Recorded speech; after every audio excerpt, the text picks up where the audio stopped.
Cher public, nous vous invitons à prendre place confortablement et à fermer la sonnerie de votre téléphone cellulaire. En cas d'incident, veuillez repérer les sorties de secours les plus près de vous. Bon divertissement. 1, 2, 1, 2. OK, c'est bon, on peut y aller. Sophie Durocher. Elle met en scène les arts, la culture et la société. Une représentation pas comme les autres. Sophie Durocher.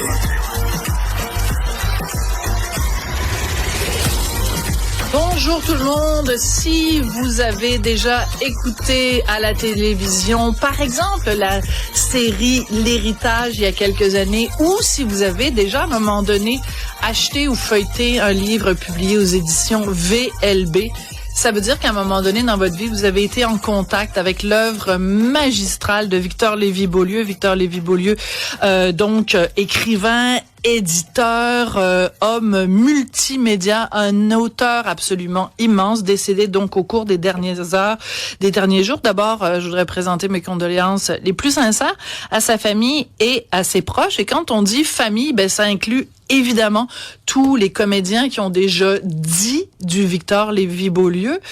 Toi, je me tourne vers toi, Cybèle Olivier.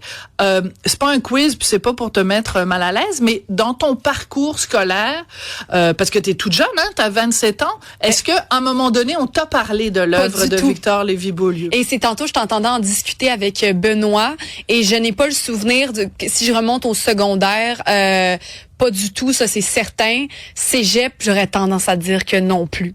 Ouais, mais tu vois, ça c'est un des. À un moment donné, la société québécoise va devoir se regarder dans le miroir et se dire, quand on a des grands artistes, quand on a des grands écrivains, quand on a des grands comédiens, comment se fait-il que cette transmission, puis c'est rien de personnel, hein, la question était très naïve et très sincère. Plutôt, tu disais, je suis certain qu'il y a beaucoup de jeunes, tu sais, X% de la population qui ne savaient pas qui il était, et c'est vrai.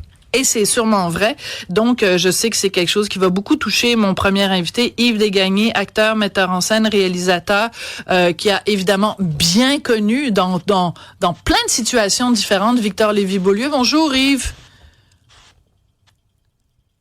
Yves, est-ce que tu m'entends? Bonjour Sophie. Bonjour. Oui, bonjour Yves. Alors d'abord, mes condoléances. Je t'entends. Eh bien, merci. Je les prends parce que depuis que j'ai appris hier soir, donc le décès de Victor, je t'avoue que j'ai pas beaucoup dormi. Il a été tellement important dans ma vie que une partie de moi-même est partie avec lui. Alors, ce que je ne savais pas, on va parler bien sûr des différents rôles à la télé que tu as interprétés et qui a été écrit par Victor Lévy-Beaulieu. On va y arriver. Mais votre première rencontre, en fait, ça remonte à l'École nationale de théâtre. Absolument. J'avais 17 ans.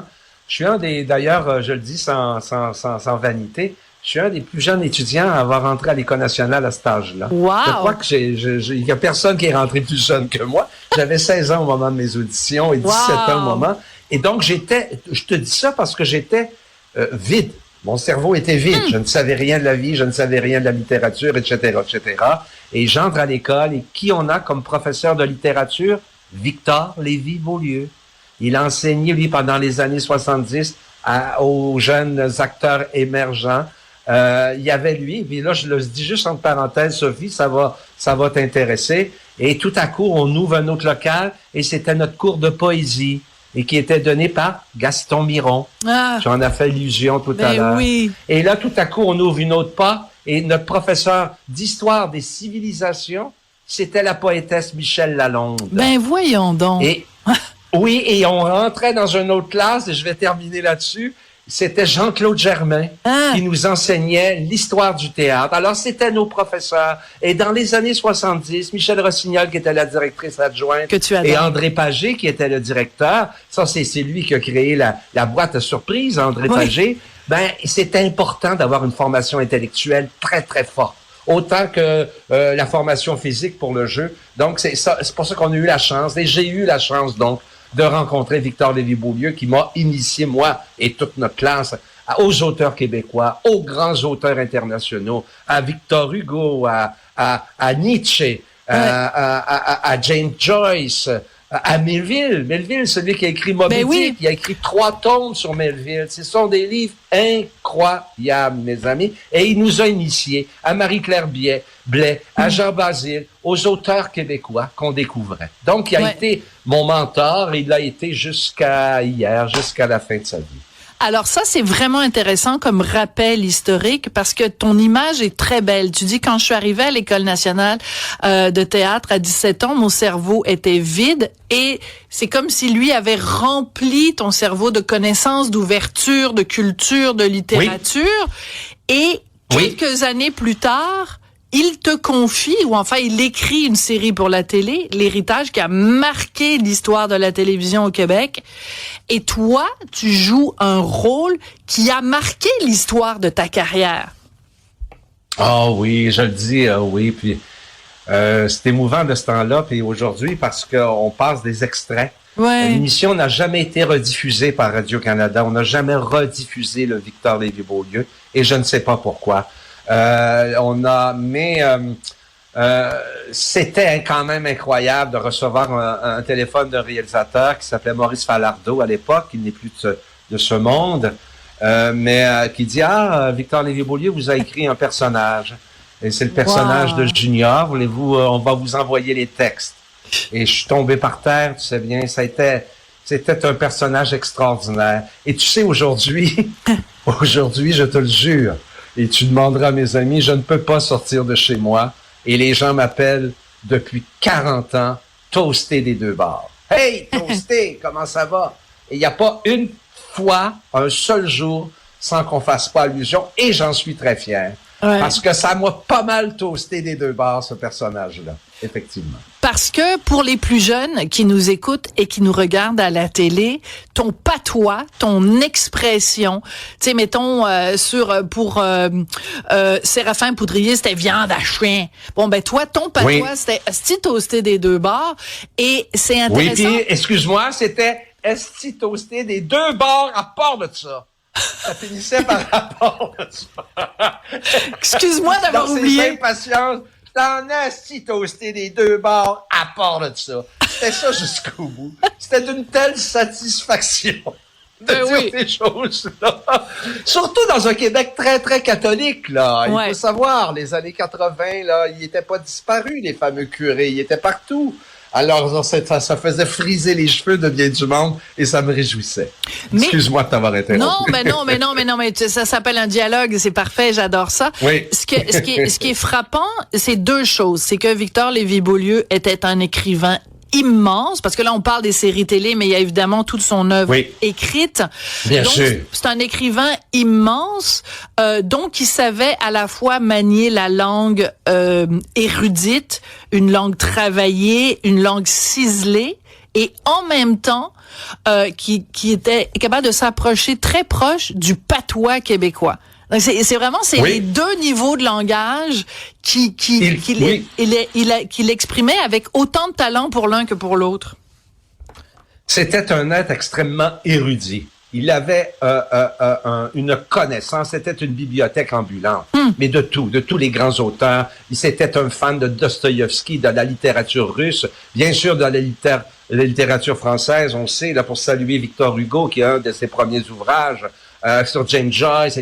Mais il s'était, comme on peut dire, approprié complètement la langue québécoise. Et pour survivre, il n'y avait qu'une voie. Et tu l'as très bien cité au début, avant l'entrevue. Avec Benoît. Ça passe par la littérature. Il faut construire un monde littéraire si on veut être un pays. Et oui, avant que je l'oublie, Sophie, il espérait d'être enterré dans son pays. Il ne comprenait pas pourquoi les gens étaient si muets devant l'assimilation. Et l'assimilation, Dieu sait si elle est... Tu sais, quand l'assimilation, on parle de l'anglais ici, là, arrive dans une société, le mieux qu'on puisse faire, c'est la stopper, mais elle est irréversible, l'assimilation. Et là, on disparaît tranquillement, pas vite. Et c'est extrêmement dramatique. Et je veux quand même dire ceci, tu me permettras. Bien sûr, je te permets tout. Oui, fais attention à ce que tu dis. non, mais c'était pas un nationaleux de fin de semaine puis de façade. 5 à 7. Ouais. Ah, pas du tout, du tout. Puis il revirait pas son capot d'épaule, son capot, parce que tout à coup, un politicien de l'Ouest canadien voulait remettre le Québec à sa place, puis là, tout le monde se met à voter pour Carney. Je te le jure qu'il n'a pas voté pour Mark Carney. Ça, je te le jure. Il y a toujours un esti de bout. Il ne comprenait pas pourquoi ce peuple québécois-là ne voulait rien savoir de son autonomie. Il y avait aussi employé l'expression qu'avait créée Lise Payette, je tiens à souligner, c'est le seul endroit au monde où on offre 2 fois sur un plateau d'argent, voulez-vous être indépendant et autonome, puis on fait non, j'aime mieux dépendre et être assimilé. C'est quand même insensé, ce Québec-là. Mais il n'a pas lâché. Oui. Et on lâchera pas non plus. Il Non. n'a jamais lâché. Tu reprendras. Parce qu'il l'aimait. Ouais, c'est ça, c'est qu'en fait, Profondément. c'est ça, il croyait plus en l'autonomie du Québec que certains Québécois eux-mêmes y croient. Cybèle, il y a des gens qui interviennent. Oui, en effet, il y a quelqu'un qui nous parlait d'une autre expression aussi que lui a entendu à la LNI, donc ces expressions-là qui restent avec nous, comme vous le disiez plus tôt. Il dit que c'est un comédien décédé qui faisait la LNI qui disait "Gone bitch" à tous les moments. Moi, je l'ai jamais Oui, entendu. c'est Robert Gravel. Ah, voilà, il l'avait pas Ben, noté. ton chum aussi, ben oui. Alors ça a oui, été Robert marquant. Gravel, c'était mon frère dans l'émission, puis c'était un ami personnel avec qui a fondé la Ligue nationale d'improvisation, c'est Robert Gravel. Et je le dis bien modestement, on était 3-4 qui avons tous créé ça, cette LNI-là. Et ça, c'est une perte terrible. Vous savez, je pense à Robert Gravel au moins 3 fois par jour. Je peux pas croire qu'il n'est plus de ce monde. Il a été utile, il a été un grand professeur d'improvisation avec les jeunes, il aimait les jeunes, il aimait le théâtre expérimental aussi. Puis des fois, je me fais dire, êtes-vous le frère de Gun Bitch? Ben oui, si Toasté des deux bords, t'es le frère de Gun Bitch, c'est très drôle. Toasté est le frère de Gun Bitch. Je suis toujours fier de ça, effectivement, mademoiselle. Ben, il y a aussi Geneviève qui nous rappelait qu'elle, la lecture, elle me dit la lecture de Race de monde au cégep, oui, voilà, dans les années 90-95 m'a donné envie d'aller faire mon bac en littérature. Et à l'UQAM, quelques années plus tard, j'ai suivi le cours sur le corpus de Victor Lévy-Beaulieu. Et à la fin de la session, le professeur l'avait invité à venir faire une conférence. Encore aujourd'hui, j'en garde un souvenir mémorable. Ah, ça doit toucher, Ça, c'est touchant. Puis en plus, c'est une responsabilité qu'on a. Tu sais, tu parlais des nouvelles générations qui sont souvent pas de ce que nos auteurs font, mais c'est pas la faute aux nouvelles générations. C'est notre responsabilité de transmettre ça à nos jeunes, à nos enfants, à nos étudiants, à nos frères, à nos sœurs. C'est à nous qui savons de transmettre cette littérature-là. C'est pas la responsabilité des jeunes. Yves, j'adore te parler. Je préfère toujours te parler dans des circonstances plus agréables que de nous parler de quelqu'un que tu aimes beaucoup et qu'on aime beaucoup qui serait décédé. Dans ce cas-ci, c'est Victor Lévy-Beaulieu. Écoute, je vais peut-être lancer un appel. J'espère que Radio-Canada va, en tant que diffuseur national, il faut. Ça a peut-être déjà été annoncé, je sais pas, là, j'ai pas eu le temps de suivre au cours des derniers instants, mais de rediffuser justement, que ce soit l'héritage, que ce soit Bouscotte, peu importe, les autres séries également, qu'on les rediffuse. Absolument. Pour que, justement, nous, on se souvienne, qu'on n'oublie pas. Notre devise, c'est quand même « je me souviens », mais aussi pour que la jeune génération, si tu veux, si on leur donne rien à se souvenir de quoi tu veux qu'ils se souviennent. Voilà. Exact. Et puis, comment veux-tu qu'ils construisent quoi que ce soit? Je suis entièrement d'accord. Mais je l'ai dit, j'ai passé le message, les émissions de Victor n'ont jamais été rediffusées. Alors, moi, je crois que l'héritage, là, ce serait extraordinaire et les gens vont voir ce que c'est qu'une série avec du contenu. Oh, voilà, petit message ici. Juste en terminant, on me fait signe que c'est terminé, mais je veux quand même prendre le temps, dans une entrevue avec Chantal Guy à la presse, qui lui demandait est-ce que c'est plus important de mettre au monde une œuvre ou mettre au monde un pays.